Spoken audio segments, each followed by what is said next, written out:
செய்ய இயலாததை செயற்கை நுண்ணறிவு கொண்டு செய்வித்தோம். கருவில் வளரும் குழந்தைக்கு அறுவை சிகிச்சை செய்யும் அறிவியல் புரட்சி செய்தோம்.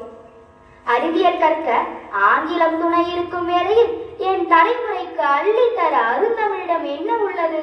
நான் ஏன் தமிழ் கற்க வேண்டும்? பதில் சொல்லுங்கள். அணுவை பிளக்கும் ஆற்றலில் அறிவியல் இருக்கலாம், அந்த வான்வெளியை அளக்கும் ஆற்றல் இருக்கலாம். கண்டங்கள் கடந்தும் கருத்து பரிமாற்றத்திற்கு ஆங்கிலம் இருக்கலாம், ஆயிரம் மொழிகள் இருக்கலாம். ஆயினும் நம் அடையாளம் தாய் சிறந்ததோர் உறவும் இல்லை, தாய்ப்பாலை மிஞ்சிய மருந்தும் இல்லை, தாய்மொழியை மிஞ்ச ஏதும் ஒரு மொழியும் இல்லை. தமிழ் நம் அடையாளம். அச்சச்சோ, நான் ஐடி கார்டு தான் என் அடையாளம் நினைச்சேன். தமிழ் என் அடையாளம். மன்னிச்சுக்கோங்க, இப்ப நான் என்ன பண்ணணும்? 2 அடி வாங்கிக்கொள். 2 அடியா? அதான் மன்னிப்பு கேட்டேனே. வள்ளுவரிடம் சென்று 2 அடி வாங்கிக்கொள். வலிக்குமா? வலிக்காது. வலிமையாக்கும் உன் மனதை, புதுமையாக்கும் உன் எண்ணத்தை. புதிர் போடாம புரியுற மாதிரி சொல்லுங்க. முப்பால் கொடுத்த பெருந்தகையார் வள்ளுவர். வாழ்க்கை நெறிகளை வரிகளாக வகுத்தெடுத்த வல்லவர். அறம், பொருள், இன்பம் எனும் முப்பெரும் பிரிவுகள் மூழ்கி முத்தெடுக்க 1330 திருக்குறள்.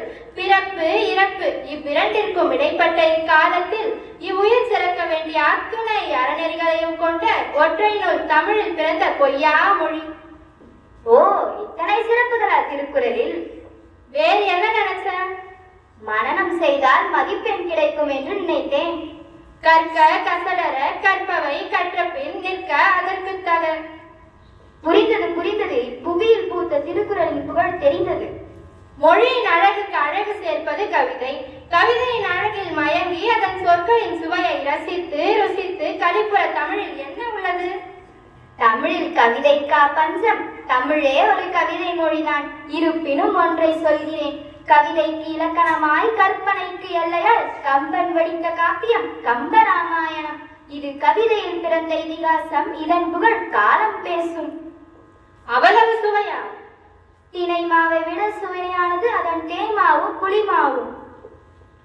மொழியின் இலக்கணத்தை இசைத்திட, இனத்தின் வாழ்க்கை நெறிகளை வகுத்திட தமிழில் ஏதும் உண்டோ? சொல்லுக்கும் எழுத்துக்குமே இலக்கணம் கொண்டுள்ள மொழிகளுக்கு மத்தியில் அதில் பொருளை சேர்த்து சொல்லதிகாரம், பொருளதிகாரம், எழுத்ததிகாரம் என பிரித்து 100 பாற்களால் கோர்த்து வருங்கோடி தலைமுறைக்கு வாழ்வியல் நெறிகளை வகுத்திட்ட நன்னூல் தமிழ் கூறும் நல்லுலகில் தொன்மையான நூல் தொல்காப்பியம். அக வாழ்க்கையை அழகாக்க அகநானூறு, புற வாழ்க்கையில் புலமை பெற புறநானூறு, சிறுவர்களுக்கு அறிவுரை கூறும் நீதி நூல் ஔவையின் ஆத்திச்சுடி நித்தம் நீ அதை படி. ஆன்மீகத்திற்கு திருப்புகழ், திருமந்திரம், பெரிய புராணம் என்று அடுக்கிக் கொண்டே போகலாம். சமத்துவத்திற்கு வள்ளுவர் வார்த்தெடுத்த திருக்குறள், வள்ளலார் வளர்த்த சன்மார்க்கம். வாள் எடுத்து போரிடாமல் சொல்லெடுத்து போரிட்ட எட்டயபுரத்து எழுச்சி கவிஞனின் எழுச்சி தமிழ். விண்ணில் உள்ள விண்மீன்கள் போலே மண்ணில் பிறந்த மாந்தர் கூடி அனைவரும் ஒன்றே குலம் என்பதை நாட யாதும் ஊரே யாவரும் கேளீர் என்ற கணியனின் புறப்பாடல். இவையெல்லாம் சமத்துவம் பாடும் சங்கீத வரிகள். அரசனையும் கடவுளையும் பாடியது சரி, ஒரு குடிமகனை தலைவனாய் கொண்ட காப்பியம் ஏதும் உண்டோ? அரசியல் பிழைத்தோருக்கு அறம் கூற்றாகவும் முறைசால் பத்தினியை உயர்ந்தோர் ஏற்றுவர் ஊழ்வினை உறுத்து வந்து ஊட்டும் என்ற உண்மைகளை சொன்ன குடிமக்கள் காப்பியம் தமிழரின் பெருங்காப்பியம். இயல், இசை, நாடகம் என முத்தமிழை ஒரு சேர பெற்ற காப்பியம். பாரதி கொடுத்த புகழாரம் நெஞ்சறியல்லும் சிலப்பதிகாரம். போதும் போதும், நீயே எனது போதி மரம். ஞானம் பிறந்து விட்டது, என் அடையாளம் தெரிந்து விட்டது. தமிழ் என் அடையாளம், நம் அடையாளம். தமிழை நேசிப்போம், தமிழில் பேசுவோம்.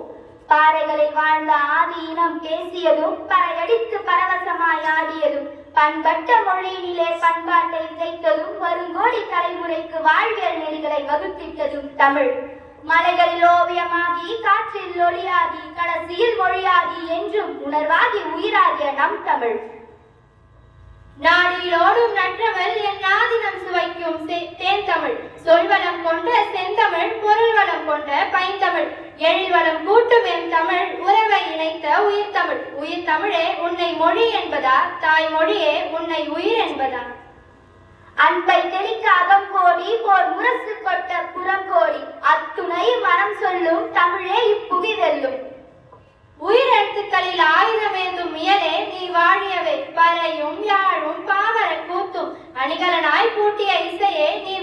வாழியவே. பூம்புகாரும் மனுநீதி அசலும் நகலாய் தந்த நாடகமே நீ வாழியவே.